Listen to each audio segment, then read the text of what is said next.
이어서 히브리서 기자는 이제 예수를 천사보다 탁월하시다. 예. 이런 논쟁에 넘어서 이제 위대한 대제사장이신 예수로 표현합니다. 즉 예수님은 일반 이 땅의 예루살렘 성전에 그와 같이 생겼던 아론으로부터 계승되어 오는 그런 제사장들보다 훨씬 탁월하신 분이다. 유대교에 대한 하나의 논박이 되는 것이죠. 자신의 십자가의 고난을 겪으심을 통해 구원의 선구자가 되시는 자격을 하나님으로부터 얻으셨다는 것이죠. 형제 자매들을 연합해서 예수님은 죄를 위한 정결함 가져오시고 속죄를 이루셨다고 그렇게 선언합니다. 이 말씀에는 시편 22편과 그 다음에 이사야의 8장에 있는 내용이 이와 같이 인용되고 있습니다. 예수님은 자기 백성과 하나 되어 혈과 육의 존재를 공유하셨다. 성육신을 강조하는 것이죠. 종으로 삼은 두려움과 마귀가 그를 지배할 사마의 권세를 이기셨다. 분명히 천사가 아니라 그의 백성 아브라함의 가족을 위해서 이 일을 행하셨다는 것이다. 따라서 예수님은 백성의 죄를 속하기 위해서 하나님 앞에 자비하고 신뢰할 만한 가치가 있는 충분한 그런 대제사장이 되셨다고 하면서 이제 이 스승의 중심을 지배하게 되는 예수님의 대제사장직에 대한 첫 번째 언급을 그렇게 하고 있습니다. 목회적인 주제로 보게 되면 대제사장은 우리와 같이 유혹을 받았기 때문에 우리가 유혹을 받을 때 우리를 도우실 수 있다. 우리가 연약하고 우리의 취약함을 친히 겪으셨기 때문에 우리의 연약함을 채우할 수 있다. 몸으로 친히 겪으셨기 때문에 몸으로 충분히 긍휼을 베풀 수 있다는 것입니다. 그 다음 주에 예수는 모세보다 탁월하다는 것이죠. 모세는 위대했고 하나님 참된 종이었지만 예수는 비교할 수 없는 위대하십니다. 그 다음 3장의 주요 이제 첫 번째 경고가 나오게 되는데요. 시편 95편의 주요의 형식으로 등장하고 있습니다. 시편 95편은 반역해서 약속의 땅에 들어가라는 것이 허용되지 않은 광야 세대에 대해서 광야 세대 이스라엘 백성들을 이 유대 그리스도인들이 모방한 것에 대해서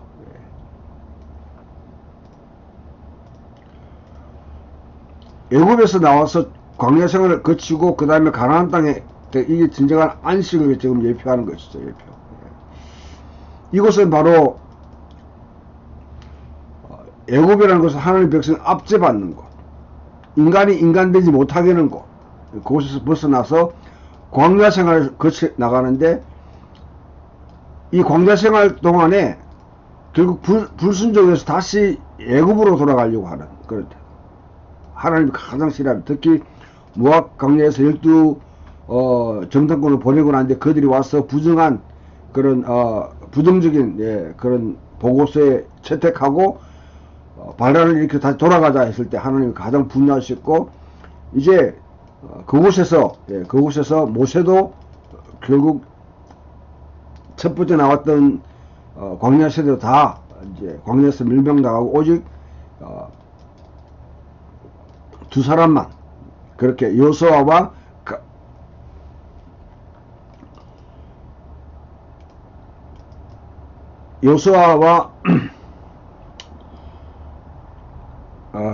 갈렙만 남는 그런 이제 모습을 보이는데 이 현상을 똑같이 지금 유대 그리스도인들이 모방하고 있다는 것이죠. 예수 그리스도에 의해서 새로운 하나님 자녀로 되어서 이제 진정한 안식에 들어갈 그런 이제 이 예루살렘, 새 예루살렘, 새로운 새 땅, 진정한 하나님 나라에 이제 들어가서 이렇게 들어가야 되는데 중간에 다시 돌아간다는 것은 이 애굽으로 돌아가는 것과 똑같은 형태를 취하고 있다. 그렇게 논박하고 있습니다. 다윗세대에게 다가오는 안식에 들어가지 못하면서 경고합니다. 이 안식이 뭔지 시편을 갖다가 염두에 두고 있는 것이죠. 안식에 대해서 이 광자 세대가 있던 이 가나안 땅은 하나의 맛보기에 불과한데, 예, 맛보기. 성경 자체는 모세가 약속하는 것을 넘어서서 그 이상을 성취하고 있습니다. 새하늘과 새 땅, 예, 하나의 진정한 통치가 이루어지는, 예, 하나님 나라의 완성, 예, 그게 들어가야 되는데 그곳에 들어가지 못한다는 것이죠. 예. 독자들은 하나님의 약속의 미래를 향해 순례하는 그 세대와 같은 입장에 있다고 그러면 동일한 실수를 해서는 안 된다는 것입니다. 여기에 초점 오늘이라는 것입니다. 오늘은 하나님 메시아 안에서 분명히 역사에 그토록 바라던 새날이 도래했다. 누구 안에? 예수 그리스도 안에서. 예. 그러나 아직 들어가야 될 안식이 있다. 예.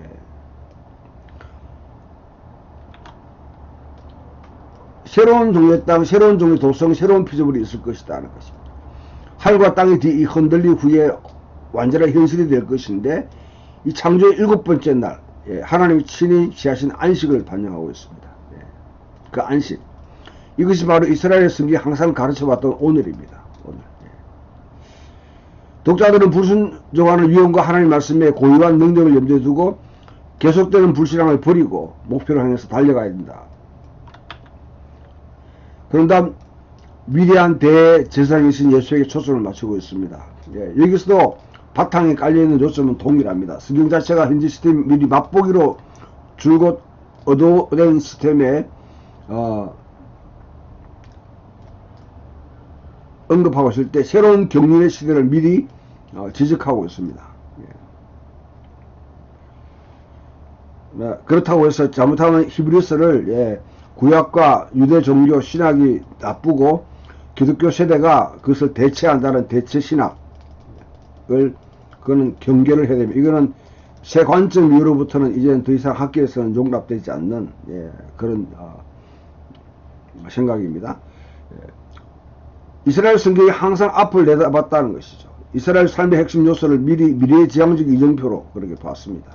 이스라엘 삶은 항상 뭔가를 갖다가 예표하는, 예, 가르치고 있는 하나의 어떤 그런 이정표로 봤습니다. 목적지에 도달했을 때는 더 이상 이정표는 필요하지 않습니다. 이정표가 나빴기 때문이 아니라 그들이 할 일을 다 했기 때문에 그렇습니다. 예. 부산에서 서울로 오는 사람이 서울에 도착했으면 더 이상 대전이나 아니면 중간에 대구나 이런 이정표 필요 없는 것이죠. 요점은 예수님 죽으시고 죽은 자가 다시 살아나서 하신 후에 그가 이 땅에 성취하신 일을 계속 수행할 수 있도록 아버지의 보좌에 오르심을 높임을 받았다. 그래서 참된 대제사장이 되셨다는 것입니다. 그래서 죽음을 이기시고 승리하신 우리의 모든 약함을 긍휼히 이길 수 있는, 공감할 수 있는, 예, 그분, 예, 우리에게 필요한 은혜와 긍휼을 담대히, 예, 받도록 하나님 보좌 앞에 나갈 수 있도록 그렇게 하셨는데 그 예수 그리스도를 통한 길이 아닌 토라의 길로, 제사의 길로 그렇게 돌아가는 그것은 신앙을 포기하는 것입니다. 예수는 그냥 단순한 평범한 제사장이 아닙니다. 열의지파의 제사장들과 다른 것이죠. 자기 스스로 허물었기 때문에 자기를 위해서 죄를 속지 않은 제사를 드려야 됐지만은 예수님은 훨씬 더, 예, 단 한 번의 제사를 통해서 우리 모든 허물을 용서하셨고 또 우리 연약함을 친히 체험하시는 분입니다. 예. 그래서 우리와 공감할 수 있는 분입니다. 그래서 더 이상 그 제사장들이 드리는 제사에 우리가 의존할 필요가 없다는 것이죠. 그래서 시편 110편 앞서 읽었던 메시아 2편과 시편을 연결해서, 예, 진정한 제사장 직분은 아론의 후손이 아니라 멜기세덱의 반차를 쫓는 제사장이다 하고 그렇게 소개하고 있습니다. 저자의 주요는 짧게 이제 일탈해 가지고 여기서 5장에서는 독자들 영적 성숙의 결핍과 기꺼이 사울의 의지가 부족함에 대해서 좀 불평을 합니다. 자신들의 믿음이 성인이 되어야 할 때 여전히 어린아이 같은 그런 상태에 머물러 있다는 것이죠. 신앙의 기본기들을 알고 계속 성장해야 되는데 그렇지 못합니다. 누군가가 신앙의 힘과 깨달음을 알고 나서 그 신앙을 단호히 포기하게 되면 그 신앙으로 나갈 수 없습니다. 예. 하나님의 아들을 다시 십자가에 못 받는 것 같이, 그렇지, 예수를 업신여기는 행위로 그렇게 볼 수 있습니다. 이것은 갈라디아에서도 마찬가지로 이렇게 유대교로 돌아가려고 하는 그런 이방인 그리스도인들에게 바울이 강력하게 거기에 대해서 논쟁을 했던 것과 거의 비슷한 것이죠. 그래서 현재 청중이 그와 같은 상태로 다시 돌아가지 않을 것이다 하는 것이죠. 교회에 속해 있는 사람들 공동체의 삶에 참여했지만 이런저런 이유로 그런 삶이 자신을 위한 것이 아니라고 결정하고 신앙에 대해 악의적인 멸시를 하는 이들의 합창에 합류하는 것은 그것은 옳지 않다. 다시 되돌아올 수 없다. 그렇게 경고하고 있습니다. 그 다음에 아브라함이 가진 하나님의 확실한 약속을 그렇게 언급하고 있는데 여기서 멜기세덱을 다시 소환합니다. 멜기세덱을 소환한 이유는 예수께서 우리를 대신해서 하나님의 임재의 지성으로 들어가시며 그 약속을 보증하셨는데 아브라함이 누구냐 하는 것이죠. 아브라함. 멜기세덱이 아브라함에게 무엇을 했는지 아브라함과 어떤 그런 멜기세덱 관계를 설명하면서 아브라함보다 더 탁월하신 그 예수 그리스도 아브라함이 멜기세덱에게 11조를 바쳤다 하는 사실은 그런 멜기세덱의 반차를 쫓는 대제사장 예수 그리스도에게도 같이 연결이 되는 것이죠. 그래서 진정한 유업을 이을 자 아브라함이 전망했던 예수 그리스도를 바라보라 그렇게 요청합니다. 히브리서 6장에 대해서 설교하면서 구원을 이룰 수 있다고 그렇게 흔히 또 설교하는 부류의 사람들이 있는데 사실은 이 주제는 다루기가 까다롭습니다. 구원이 상실되거나 또 상실 없어질 수 있다고 주장하는 신학자들이 있는데 이거는 히브리서 구원은 본질적으로 미래적인 것입니다. 온전하게 가지고 있지 않는 것은 이룰 수 없습니다. 잃는다는 것은 온전하게 가지지 않았다는 증거가 되는 것이죠. 그러나 이들 경고 자체가 매우 끔찍하고 진지합니다. 그러나 이들 경고는 공동체의 변두리에 있는 사람들, 이미 죄의 정것을 맛보았지만 완전히 드러나지 못한 사람들, 완벽한 회심의 관점에서 합의한 점을 완전히 마무리한 적이 없는 이들, 여전히 이들의 인내가 필요하면서 약속에 온전하게 자기 스스로를 위탁하는 것이 필요한 것이죠. 그래서 요점은 기독교 공동 전체가 하나님의 은혜를 아무에게도 헛되게 여김받는 것이 되지 않도록 해야 된다 하는 것은 그런 경고로 우리가 볼 수 있습니다. 자, 7장에 이제 넘어오게 되면 10장까지 예수의 대제사장직과 새 언약을 갖다 지금 언급하고 있습니다. 한 번 더 저변에 깔린 논쟁을 되풀이하고 있는데요. 이스라엘 성경 전체가 시사하고 있는 것은 바로 이정표라는 것이 무엇을 가르치고 있다. 그 이전에 그 너머에 있는 것은 무엇을 가르치고 있다는 것입니다. 그래서 구약 성경 아론 계통보다 더 오래되고 더 영속적으로 지속되는 제사장직을 가르치는데 그것이 바로 멜기세덱의 반차를 쫓는 영원한 제사장직입니다. 다가오는 다윗의 왕이 멜기세덱의 반차를 쫓는 제사장이 될 것이다. 따라서 유대인들이 그 당시에는 상당히 여기에 대해서 신비롭게 또 당황했던 문제를 단번에 그렇게 해결합니다. 오실 메시아가 제사장이자 왕이 될 수 있습니까?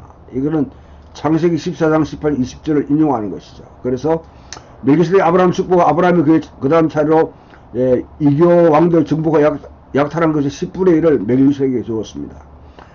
히브리서는 멜기세덱을 좀 더 탐구하게 되는데 그 이름이 의의 왕이고 살렙의 왕, 평화의 왕, 예루살렘의 이스라엘 이전의 예루살렘 왕이라는 것이죠. 지극히 높으신 하나님 제사장이고 제사장 직분은 족보에 의존하지 않는 족보도 없다는 것이죠. 레위 가문보다 더 우월한 제사장 직분을 가진 메시아로 그렇게 언급하고 있습니다. 유대 제사장 계열보다 예수를 우월하다고 보는 성경적인 근거를 제시하고 있는데 옛세대가 나빴다는 것이 아닙니다. 옛세대는 단지 앞을 가리킬 뿐인데 자꾸 옛세대만 붙들고 있는 것이죠. 새로운 경륜은 이전보다 더 훨씬 더 좋습니다. 예수는 지상 생애 동안 아니라 영원한 재상입니다. 예.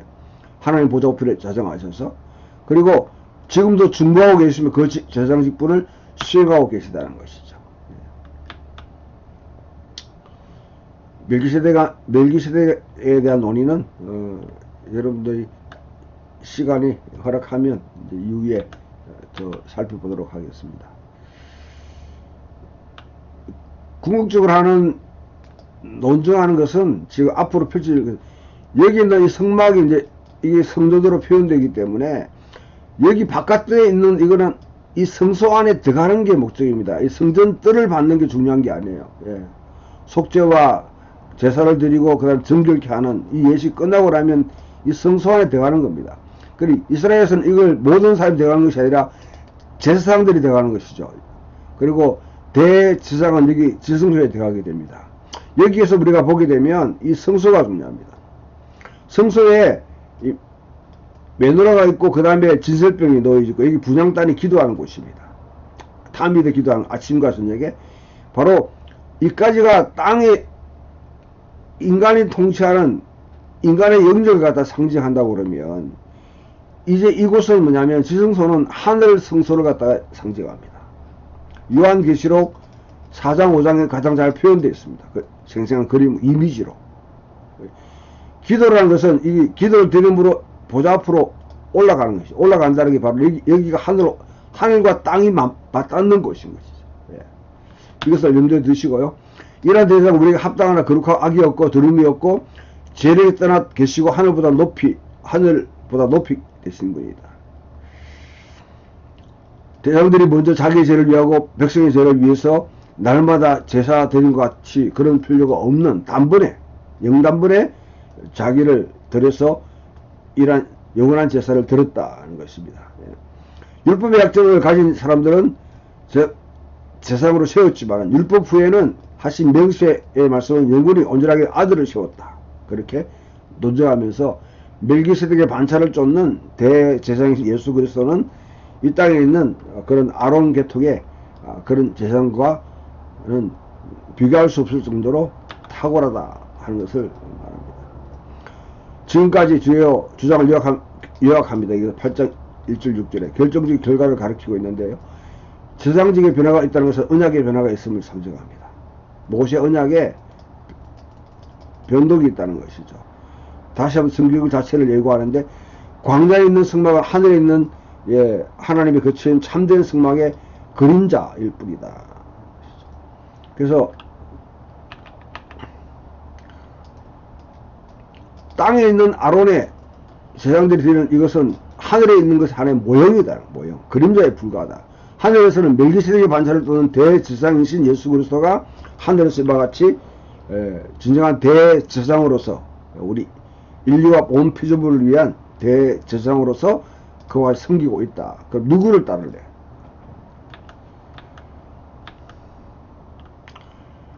네 지파 제사장들은 하늘에 있는 것의 모형이라 그림자인 성소에서 율법을 따라 제사를 드렸지만은 이미 하늘에 여기서 하늘이라는 것은 여러분 스카이를 생각하면 안 됩니다. 헤븐이라는 것은 스카이는 우리가 물리적으로 보는 하늘이고요. 헤븐은 이걸 하나님이 통치하시는 것. 태초에 하나님이 하늘과 땅을 창조하시니라. 하나님이 통치하는 영역과 사람이 살아가는 영역을 통치하셨다는 것이죠. 창조하셨다는 것이죠. 하늘에 들어가심으로 예수는 더 좋은 약속 위에 세워진 오래 전부터 약속된 더 좋은 언약의 중보자로서 행동한 탁월한 사역을 하셨다. 그래서 더 나은, 더 좋다 하는 이것이 히브리스의 주요 어떤 그런 주제가 됩니다. 예수 그리스도는 천사보다 더 탁월하신 분. 예수 그리스도는 땅에 있는 아론 계통의 제사장보다 훨씬 더 탁월하신 분. 예수 그리스도는 모세보다 더 탁월하신 분. 예수 그리스도는 옛 언약의 대표보다 언약보다 더 좋은 언약을 우리에게 주셨다.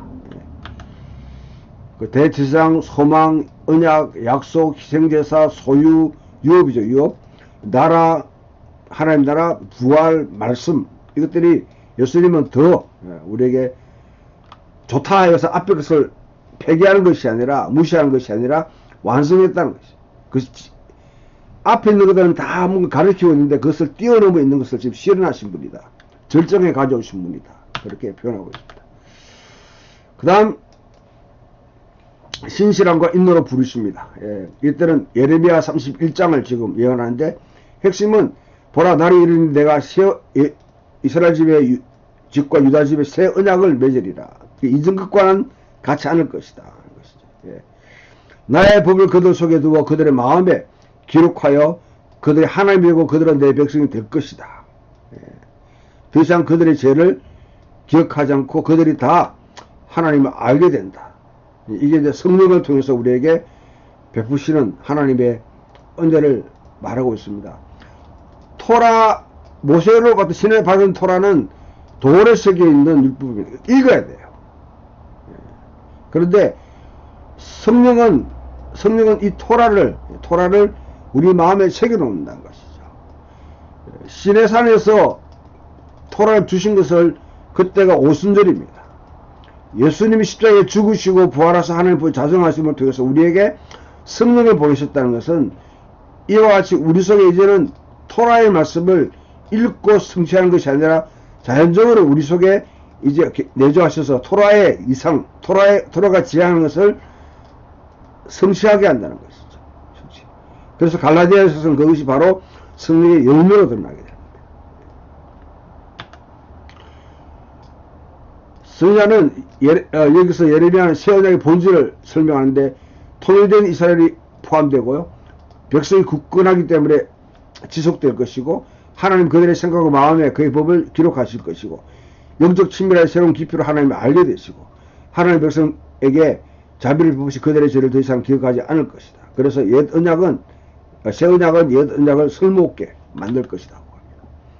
그래서 땅에 이제 성소와 하늘 성소를 비교하고 있습니다. 성소의 안뜰과 바깥들에서 하는 제사의 직무가 예수 그리스도께서 하시는 일, 참된 속죄를 제공할 수 없다. 이 것이죠. 예, 이 모든 것이 새 언약과 어떻게 관련되어 설명하는데, 첫 번째 하나님께서 자유롭고 방해받지 않는 조건이 없다는 것이 더 이상. 성막은 여전히 지성소에 들어가는 길이 열리지 않았다는 것을 성령이 보여주고 있습니다. 지성소에는 우리 대제사장만이 들어갈 수 있는 것이죠. 이제 예수 그를 통해서 하나님 보좌 앞으로 우리는 다 올라갈 수 있습니다. 요한계시를 그리고 있는 이 보좌에 앉으시리와 내생물은 모든 피조물들을 그렇게 상징하게 되고요. 그 다음에 성령이 이와 같이 운행하시고 24장로들이, 그 다음에 14만 4천들이, 그 다음에 이들이 다시 이제 두루마리 복음을 선포할 때 셀 수 없는 무리들이 죽게 돌아오는 이 광경을 묘사하고 있습니다. 이건 하나의 상징이에요.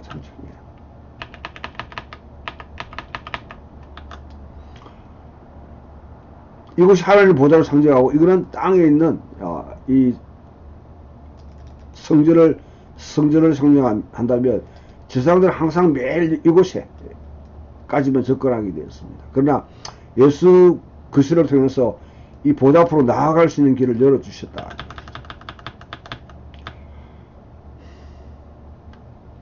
종교개혁 때 그렸던 네덜란드 유명한 반 다이크라는 그런 이제 화가의 그림입니다. 자, 두 번째, 새하늘과 새 성전과 하늘의 성전과 땅의 성의 비교. 예물과 제물은 사실 그림이나 비유에 불과하다. 양심을 깨끗하게 할 수 없고 새 질서가 제대로 작동하기 전까지는 곁으로 하는 문제를 드러낼 뿐이라는 것이죠. 하나님께 세상을 어떻게 바로잡을 것인지에 대해서 마스터 플랜을 항상 줄곧 가지고 계셨는데, 희생제사의 제도는 그 목표를 향한 한 걸음일 뿐이지 최종 목표가 아니라는 것이죠. 여기서 우리가 이제 염두에 둬야 될 것은요, 무슨 말을 하냐면, 아담을 통해서 피조세계가 엉망이 되었습니다. 문제는 피조세계를 통치하라고 그랬는데 아담이 실패를 했고, 여기서 이제 인간이 문제가 되는 것이죠. 인간이. 그래서 이스라엘을 갖다가 아브라함을 통해서 이스라엘을 갖다 세웠는데, 이스라엘이 이 창조세계를 돌보는 이스라엘이 회복돼야지 하나님께 온전한 관계에 들어가야 되니 그 다음 피조 세계를 온전히 회복할 수 있다는 것이죠. 예. 그런데 이스라엘 자체가 뭐냐, 율법을 통해서 이스라엘 자체가 문제 해결책이 되기는커녕 오히려 문제가 됐다. 이 문제를 궁극적으로 여러분들이 예수님 십자가에 죽으시고 부활하셔서 십자가에 돌아가 부활하셨을 때 왜 그 당시에 이스라엘 백성들을 억압하고 있는 제국들, 로마 제국이나 아니면 이방인들을 척결하지 않고 다니엘서가 예언한 듯이 인간의 죄악, 사탄의 권세를 갖다가 그와 같이 거기서 사탄의 권세, 죄와 죽음의 권세를 무찔렀느냐. 모든 인간의 근본적인 문제는 바로 이 사탄과 죄와 죽음. 핵심을 갖다가 이와 같이 파괴하신 것이죠.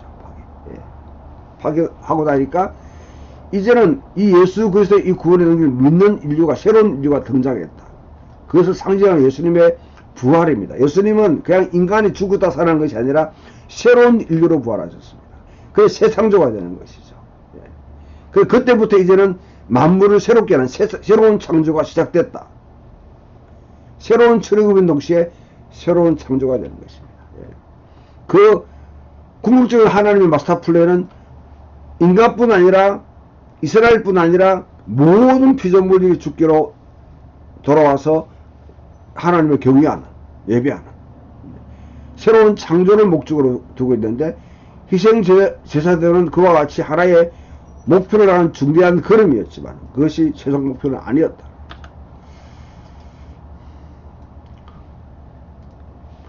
예수님의 죽음으로 영원한 구속을 보장하는 피로 제물로 바침으로 하늘 숙소에 들어가셨다. 그래서 영구적이고 완벽한 속량을 제공하셨습니다. 그래서 예수의 죽음과 관련된 깊은 신비의 핵심으로 우리를 인도하는데, 인간 존재의 이제 대표자이자 임명된 대제사장으로 예수는 희생제사 대변한 옛 질서가 오직 가르칠 수만 있었던 구속과 정결케 하는 일을 제공할 수 있다는 것입니다. 희생제사를 지상의 거처가 아니라 하늘에서 손으로 짓지 않는 성막, 손으로 지었다는 성막, 항상 우상의 제단을 이야기할 때 이야기합니다. 이 말은 당시에 헤롯이 지었던 성전 자체가 손으로 지은 성전, 그 스데반의 설교 7장에도 7장 48절에 사도행전 나오죠. 손으로 짓지 않는, 지극히 높은 곳에 계시는 이는 손으로 짓지 않는 곳에 계신다는 것이죠. 그래서 현재 창조 세계에 속하지 않는 성막에서 들었다는 것이죠.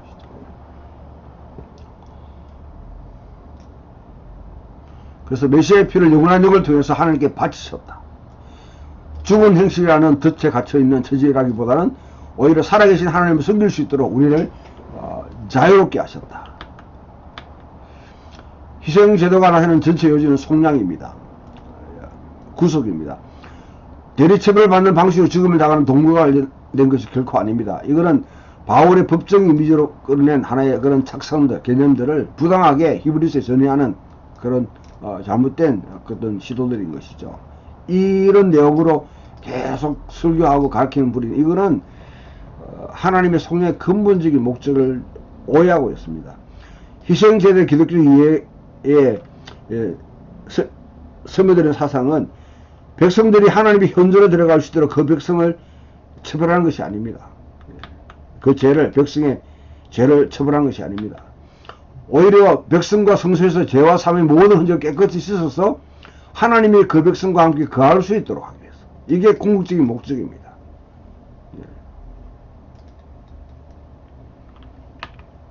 하나님이 현재에 들어갈 수 있도록 자격을 주는 것이 아니라 이제 들어가서 거할 수 있도록 깨끗이 씻어버리는 것이죠. 희생자의 피는 죽음의 얼룩과 죽음에 이르게는 모든 죄로 인해서 하나님께 함께 있을 수 없도록 하기 위해서 깨끗하고 정결케 되는 중요한 에이전트 역할을 하게 됩니다. 동일한 방식으로 백성들이 하나님의 현재로 올 수 있도록 하는 것이 아니라 살아계신 하나님 우리 안에, 그리고 우리와 함께 거할 수 있도록 하는 것입니다. 새 언약은 새로운 무엇인지를 설명하는데, 언약이라는 주제로 되돌아갑니다. 앞에 말한 모든 것이 필수적으로 중요하게 작동하는데, 예수의 죽음은 다가올 시대에 받기로 하는 기업을 가져오는 새 언약의 중보자가 되셨다. 그래서 예수 그리스도 안에서 하늘과 땅이 최종적으로 하나가 되었다는 것이죠. 그러니까 예수를 믿는 분은 새로운 새 창조, 새 하늘의 유업을 이미 받기로 그 약속의 보증이 바로 성령으로 주신 것이에요. 성령. 보증으로 주신 거예요. 하늘 속세에 들어가서 단 한 번에, once for all, 하팍스라는 것이죠. 하팍스.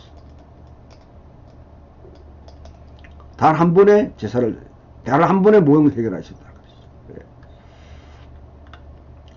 대속죄 대장처럼 매년 반복해서 그와 같은 일을 하는 것이 아니다. 그의 논적으로 이사야 10편 40편 6절 8절을 그와 같이 인용하고 있습니다. 메시아의 단 한 번의 언약을 새롭게 하고 죄를 용서하는 행위를 증가하는 10편 110편과 이사야 예레미야 31장과 더불어서 이런 논증을 하고 있습니다. 그래서 이제부터는 새 언약의 상세한 설명으로부터 적자들에게 예배와 인내를 금연하는 방식으로 방향전환을 하고 있습니다.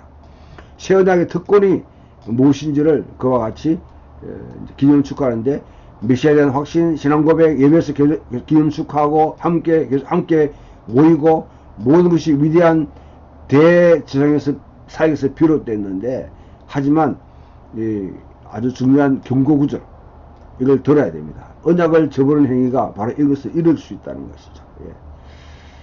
메시아께서 지금까지 행해 오신 일도 용리주도하게 돌아서서 돌아서게 되면 그런 죄를 대속하기 위해 희생제사가 전혀 다시는 없다 하고 그렇게 경고하고 있습니다. 남아있는 것은 대적들을 소멸하는 불불이다. 심판이다. 말은 앞에 설명했지만 유대 예수 추종자들이 복음을 펼쳐가던 유대 공동체의 안전한 보석으로 로마로부터 아니면 주변사로부터 그런 핍박을 면하려고 퇴보하는 그런 유혹에 직면해 있다는 것이죠. 진정하고 지속적인 기독교 신앙과 예배에 가까이 가다가 펼쳐간다는 것은 정죄발이 그들을 기다리고 있을 뿐이다 하고 경고하고 있습니다. 이거는 하나의 경고죠. 경고. 여기서 신학적인 많은 논증들이 펼쳐질 수 있는데요. 다시 용기를 북돋아주기 위한 수사학적인 하나의 장치입니다. 경류로 되돌아간다는 것이죠. 분명히 하기는 바로 이 정죄는 지금 여러분들에게 해당되지 않는다. 그러나 그런 부의 사람들을 보고 현혹되지 말라, 유혹되지 말라, 따라가지 말라는 것이죠. 히브리서의 경고 구절들이 나오는데, 히브리서 2장 1절 4절, 그 다음 4장 13절, 계속 나오게, 우리가 이같이 큰 구원을 등하여 여기면 어찌그리 큰 복을 피하리요. 너희 마음을 완고하게 하지 말라. 그 다음에 3장에서도 완고하게 되지 않도록 하라. 가장 중요한 것은 한 번 빛을 받고 하늘의 은사를 맛보고 승리에 참여한 바 하나님의 선한 말씀과 내세 능력을 맛보고도 타락한 자는 다시 새롭게 하여 회개할 수 없다. 이들은 하나님과 다시 십자가에 못 박는 것이다. 히브리서 10장에서도 진리라는 지식을 받은 진직 범죄한 적 다시 속죄의 제사가 없다.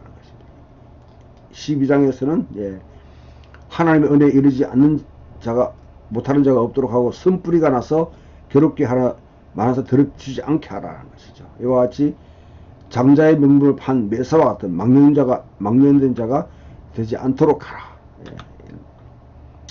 배교의 근본적인 원인은 그리스도의 주신 은혜를 갖다 제대로 파악할, 완전히 들어가지 못하고 진리라는 지식을 받으니 유대의 삶으로 다시 되돌아가는 것, 유대교로 되돌아가는 것, 이런 것들에 대해서 이와 같이 오리겐이 요한복음 11장을 논평하면서 길게 해놓은 내용이 있습니다. 가장 큰 경륜은 뭐냐? 예적부터 비슷한 도전에 직면하고 시험을 통과했던 사람들이 걸어왔던 그 노선에 자신이 거기서 서 있는 것을, 아벨부터 시작해서 지금 쭉 왔던 예수 그 정점, 이 노선에 내가 지금 이 선에 지금 같이 서 있다는 것, 그것을 아는 것이 중요한 것이죠. 그래서 이제 11장에 그와 같이 믿음의 영웅들을 우리에게 소개하고 있습니다. 마태복음 1장에 누가복음 3장 사도행 7장에 스테반스 이런 것들은 다 이와 같이 구약에 여러 가지 이어왔던 믿음의 삶을 살았던 자들과 예수 연결하고 그와 예수 그리스도를 통해서 우리는 그들의 연장성상에 지금 서 있다 하는 이 주제를 강조합니다. 믿음을 강조하는 것이죠. 믿음은 아직 보지 못한 것에 대한 확신입니다. 하나님이 세상을 창조했다는 것을 믿는 것이 바로 믿음의 가장 본질입니다. 그게 전제되지 않으면 그 다음에는 신앙생활을 이루어질 수 없습니다. 바라는 것대로 소망이다. 그 다음에 아벨, 노아, 아브라함, 사라를 거쳐서 다른 족장의 모세, 왕들과 선지자, 순교자에 이르기까지 진정한 믿음이 무엇인가를 정리하는 정인들의 목록을 쭉 열거합니다. 이 믿음의 정인들은 약속의 땅이 단지 맛보기에 불과했다는 것을 궁극적으로 보여줍니다. 그들은 더 나은 부활을 갖다 고대합니다. 더 나은 부활이 뭐냐? 현재의 당면한 실존을 기한일 뿐 아니라 메시아가 친히 보여주었듯이 전적으로 병역된 새로운 창조 세계가 완성되는 새 하늘과 새 땅이라는 그 현실로 나아가는 것이죠. 우리는 다시 이 땅에 살아나는 존재가 아니라 이 세상과 전혀 다른 차원의 새 하늘과 새 땅에 들어가기 위해서 우리는 그것을 향해서 나아가고 있습니다. 단지 예수 믿고 죽으면 천국 간다는 그와 같은 프레임, 이거는 그냥 아주 세상을 도피해 나가는 그 삶을 갖다 이렇게 벗어버리려고 하는 그런 부류의 신앙을 조장하는, 이거는 여러분 기독교적인 사상이에요. 이거는 플라토적인 사상입니다. 우리는 죽음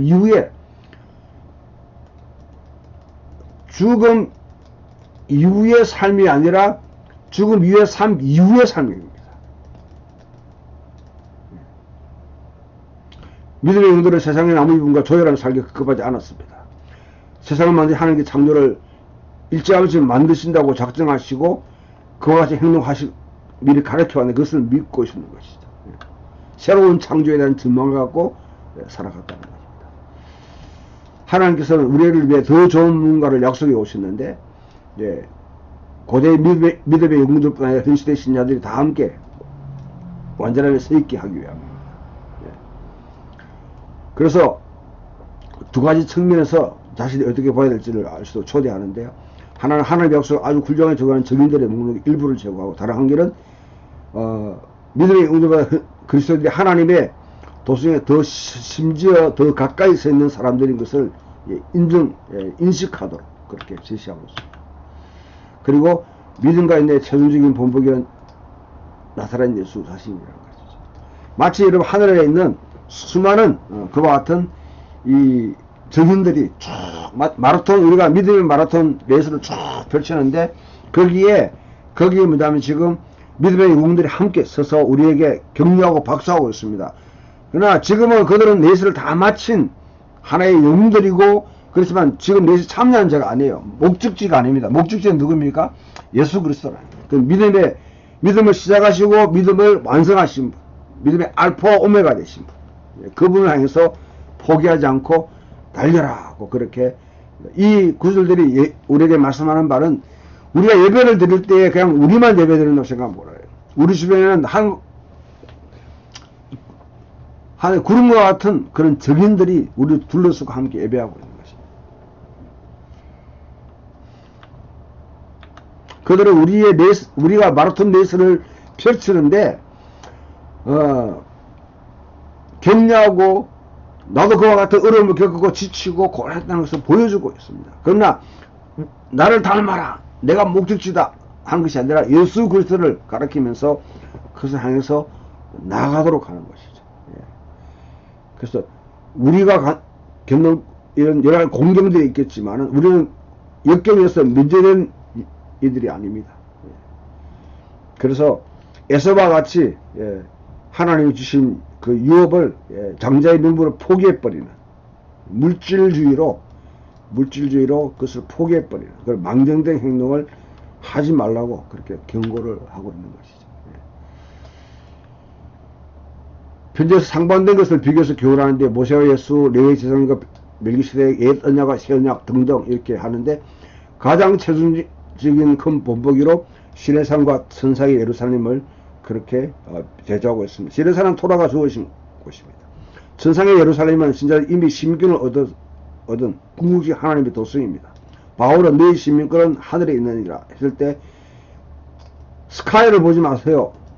헤이븐입니다. 예수님 십자가에 죽으시고 부활하사 하나님보다 자정하신 그 나라에 우리는 속해 있다는 것이죠. 그 도성은 흔들릴 수 없는 도성입니다. 침략이나 다른 무엇을 흔들릴 수 없습니다. 그 도성의 시민이라는 것을 숙지해야 된다. 그 결단을 하고 감사 예배로 자기 심령을 새롭게 해야 됩니다. 그래서 이제 이런 교훈을 바탕으로 이제 살아있는 주제로 이제 결론을 맺는 그런 근거로 이어지는데 환대를 실천하고 감옥에 있는 사람을 기억해라는 것입니다. 특히 박해를 받고 있는 교회 삶을 유지하는데 가장 필수적인 요소들입니다. 다음은 섹스와 돈에 관한 교훈을 합니다. 결혼 생활은 존중받아야 되고 돈을 사랑하면서 자유로워지면 우리에게 만족이 있습니다. 진정한 만족. 하나님을 신뢰하는 것입니다. 하나님이 어떤 분인가를 아는 것에 따라 가지고 이게 달라지는 것이죠. 앞에 있는 유혹을 닮아가게 되면 쉽게 빠질 수 있는 그 함정들입니다. 세 번째, 공동체의 지도자를 따라야 하는 모범으로 그렇게 설정하고 있습니다. 궁극적인 목적은 어제나 오늘이나 영원토록 동일하신 메시아 예수님입니다.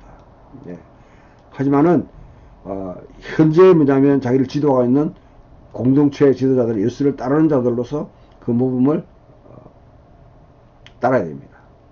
그 말은 여러분 우리가 공동 지도자들이 주님을 따르지 않으면 그것을 따라가면 안 되죠. 그러나 따라가는 사람을 보였을 때 그 부분이라 할지라도 부족하지 연약하지만 따라야 돼요. 순종해야 됩니다. 권위를 인정해야 됩니다. 네 번째, 예수의 메시지 정했던 유대 공동체가 겉으로 보기에 누리고 있는 안전보장으로 되돌아가는 시도하기보다는 오히려 믿음의 이 마라톤을 끝까지 유지하라는 격려. 지도를 숨기고 있는 이들의 존경하는 태도를 보이고 그 다음에 동료들을 위한 기도를 요청하고 있습니다.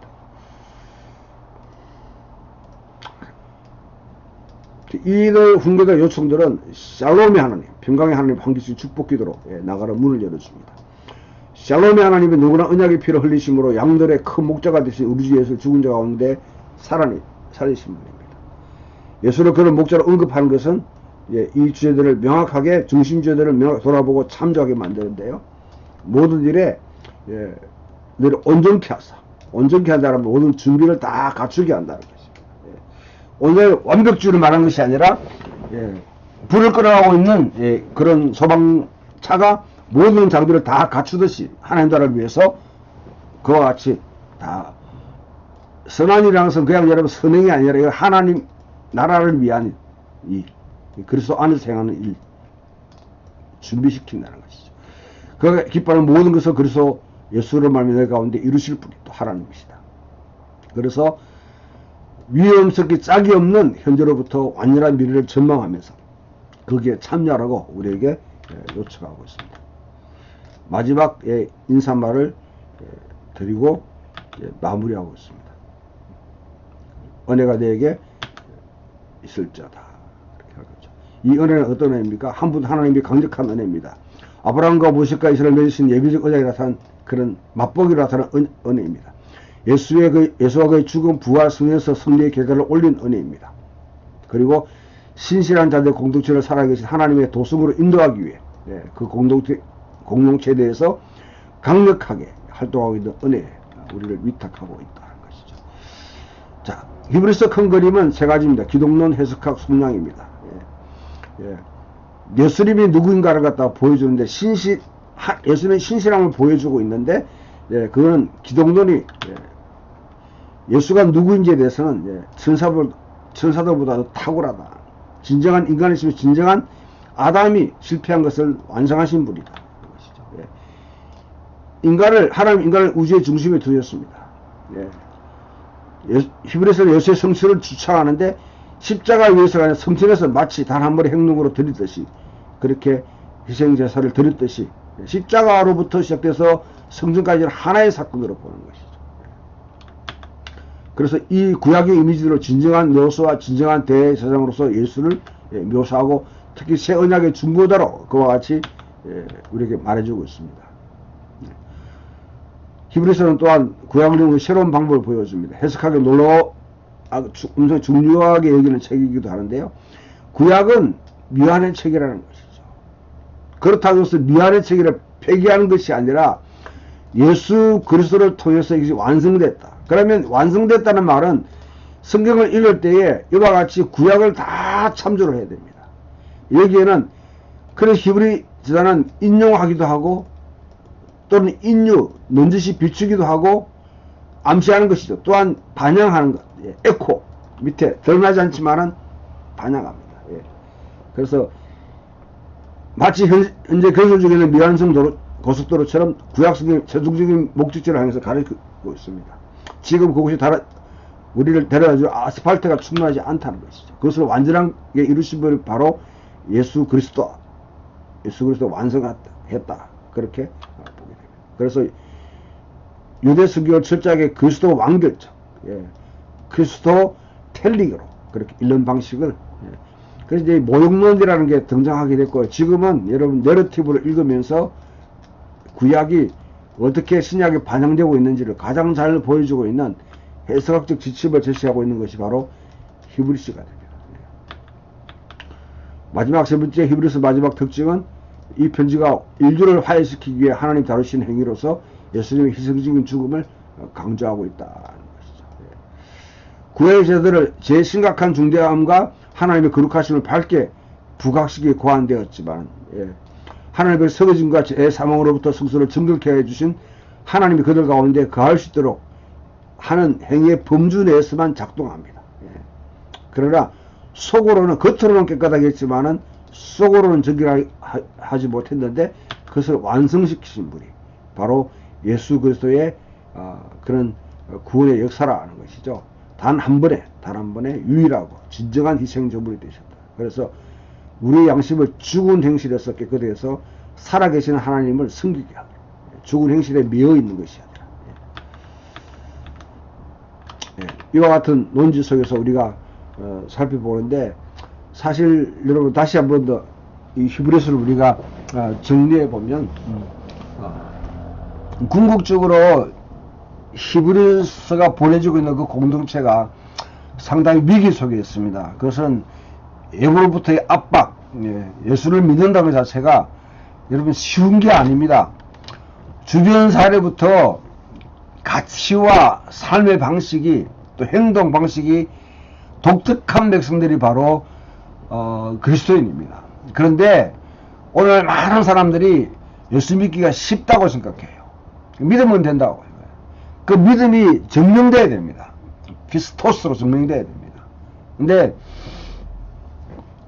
믿음의 본질은 하나님 백성은 이 땅에 주변 사회와 흡수되는 삶이 아니라 독특한 백성이 되는 것이에요. 어쩌면 오늘날 유대인들이 여전히 자신의 독특한 삶의 방식이나 가치, 또 의식들을 유지하고 있는 것이 하나의 우리에게 본보기가 될 수 있습니다.